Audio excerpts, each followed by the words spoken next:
the fluctuation in you. Why? Because when you see the fear, you have to work on the fear. By the way, the fear itself is coming from the place of preference. That preference is the attachment. When you see the attachment and you have to let go of the attachment, there you see the fear, and you have to work on the fear to go all the way back. And that journey is fearful because in the mind you have the idea of uncertainty. If I let go my comfort, let go my preference, I'm in the place of uncertainty, unknown.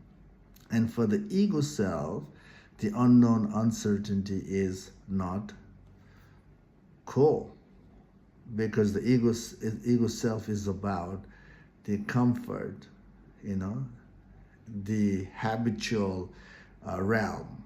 That's where it thrives, and from there it builds up, its own kingdom.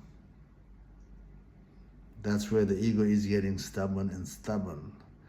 The ego is becoming, even more righteous.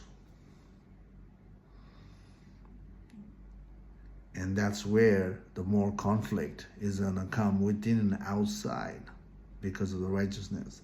And again, the journey is about going back. Death of the ego is about stepping back. It's a backward movement compared to, the worldly movement. That's what there's a saying,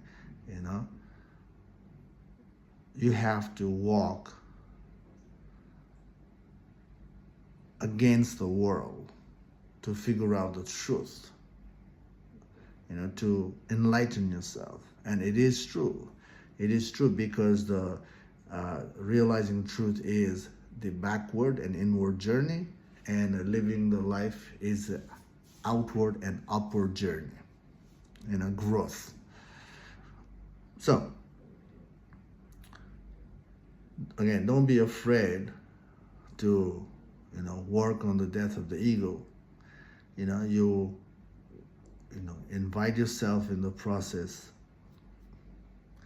every day, a little bit at a time, and that will help you to accept this flow. And eventually your sincere work on dismantling the mind will not fail you to see the absolute truth. So we're talking about the death here, so you can, reflect in